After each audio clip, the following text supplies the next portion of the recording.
మెదక్ జిల్లా వ్యాప్తంగా 2 రోజులుగా భారీ నుంచి అతి భారీ వర్షాలు కురుస్తున్నాయని ప్రజలందరూ దూర ప్రాంత ప్రయాణాలు వాయిదా వేసుకోవాలని జిల్లా కలెక్టర్ రాహుల్ రాజ్ ప్రజలకు సూచించారు.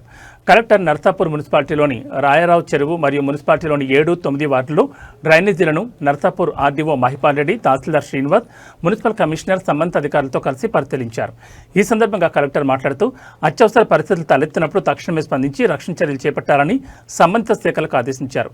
ఎగువ భాగం నుండి ఎంత వరద వచ్చే అవకాశం ఉందన్న వివరాలు జాగ్రత్తగా ఉండాలని, వరద పరిస్థితిని ముందుగా అంచనా వేసి ప్రజలను ముందస్తుగా అప్రమత్తం చేయాలని సూచించారు.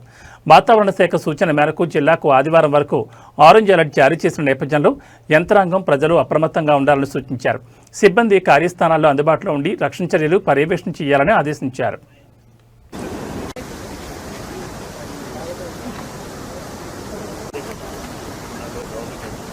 ప్లస్ డే బిఫోర్ ఎస్టర్డే చాలా పెద్ద ఎత్తున మనకి భారీ నుంచి అతి భారీ వర్షాలు పడడం జరిగింది.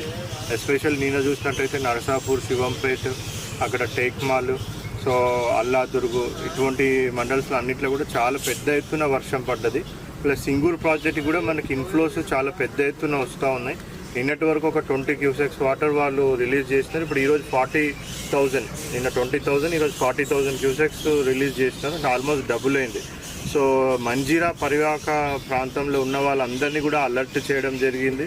సో ఎందుకంటే వాటర్ ఎక్కువ ఫ్లో వస్తూ ఉంది. సో చాలామంది పర్యాటకులు కూడా చాలామంది ఇప్పుడే వచ్చే వాటర్ చూడాలని చెప్పి దాంట్లో స్లిప్ అయి పడిపోయే ఛాన్స్ కూడా ఉంటుంది. సో అందుకని అంతా మొత్తం police department, revenue department, Panchayati Raj department అందరికి కూడా లీవ్స్ అన్నీ కూడా క్యాన్సిల్ చేసి అందరినీ కూడా ఫీల్డ్లో ఉండమని చెప్పినాం. సో అందరు కూడా ఫీల్డ్లో తిరుగుతూ ఉన్నారు. ఎక్కడెక్కడైతే ప్రాబ్లమ్స్ ఉన్నాయో అవన్నీ పోస్ట్ చేస్తూ ఉన్నారు. అవన్నీ కూడా రిజాల్వ్ చేస్తూ ఉన్నాం.